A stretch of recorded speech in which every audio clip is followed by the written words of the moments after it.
कि दिल का रिश्ता है खास उचाना से, जीवन की हर आस और विश्वास उचाना से। जब तक जीऊंगा आपके बीच रहूंगा, दुष्यंत की उठेगी लाश उचाना से। बहुत हरियाणा में विधानसभा चुनाव को लेकर जहां सियासी पारा चरम पर है, वहीं जनता के बीच पैंट बनाने के लिए नेताओं के जुबानी हमले भी तेज हो गए हैं। हाल ही में जींद जिले के उचाना में जननायक जनता पार्टी और आजाद समाज पार्टी की ओर से भव्य जन आशीष रैली का आयोजन किया गया। इस दौरान पूर्व डिप्टी सीएम और उचाना विधानसभा से जेजेपी प्रत्याशी दुष्यंत चौटाला अलग ही अंदाज में नजर आए। मंच पर आते ही उन्होंने अपने संबोधन में शायराना अंदाज में उचाना के प्रति अपने प्यार का इजहार किया। उन्होंने कहा कि मैंने उचाना को एक हल्का नहीं बल्कि परिवार माना है और आखिरी सांस तक यहाँ के लिए काम करता रहूंगा। कि दिल का रिश्ता है खास उचाना से, जीवन की हर आस और विश्वास उचाना से। जब तक जीऊंगा आपके बीच रहूंगा, दुष्यंत की उठेगी लाश उचाना से। बहुत कितना विकास दिए गए। पहली बार तुम्हें चौधर मिली, आज उसका नतीजा है दिल्ली कटरा हाईवे भी जींद के अंदर से जाता है, 152 भी जींद के अंदर से जाता है, मेडिकल कॉलेज बन रहा है तो जींद में बन रहा है। आज जमीन में खटकड़ में हो, सभी तो हल्के में हो। आज इंडस्ट्रियल हब बनाने के लिए एक्वायर होनी शुरू होगी। ये क्यों हो पाया? क्योंकि राज में आपकी साझेदारी थी, हिस्सेदारी थी और राज आपके आगे करता था, फैसले करता था। मगर रोहतक भेज दोगे तो फिर क्या होगा? जींद ने तो बहुत मुक्ता है 10 सालों जैसे शरीर होता है पूरा, ऐसी जोड़ी सड़कें रोहतक में होती थी।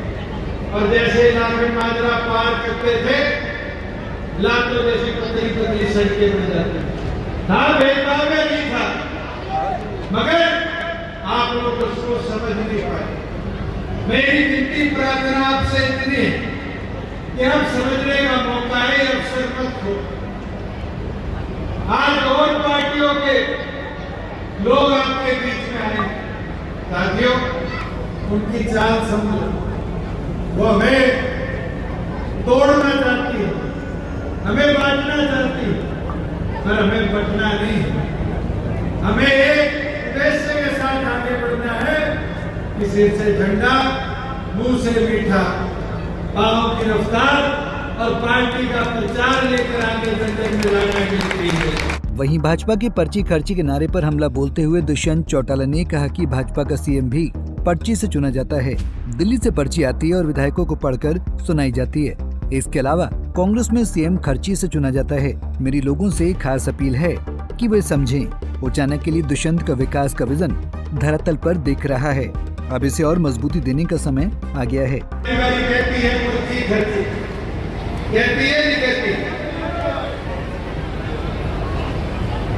राजस्थान, मध्य प्रदेश नए नए उदाहरण है। 2 नए मुख्यमंत्री बने, शिवराज जी गए, वसुंधरा जी गए, यादव साहब आए, शर्मा जी आए।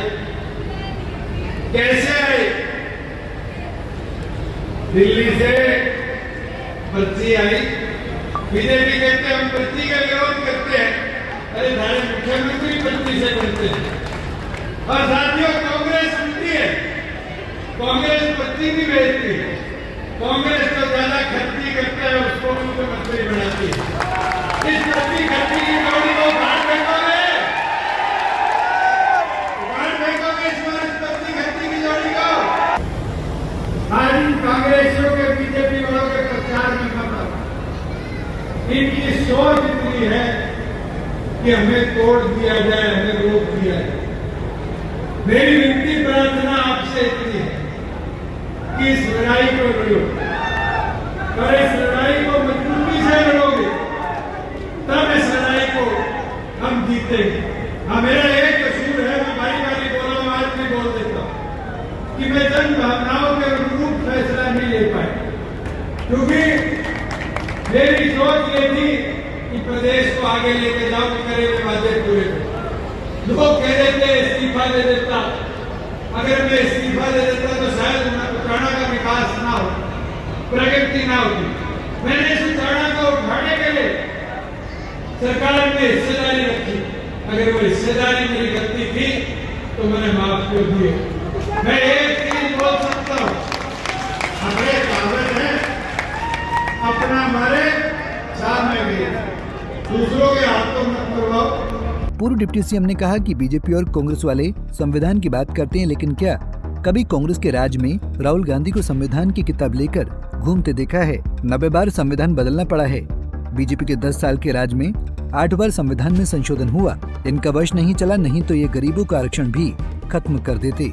जींद से मनदीप पिलानिया, पंजाब केसरी टीवी। हमसे जुड़े रहने के लिए हमारे YouTube चैनल को सब्सक्राइब करें और नई वीडियो की नोटिफिकेशन के लिए बेल आइकॉन को दबाएं। अगर आप ये वीडियो Facebook पर देख रहे हैं तो लाइक जरूर करें और ज्यादा से ज्यादा शेयर करें। धन्यवाद।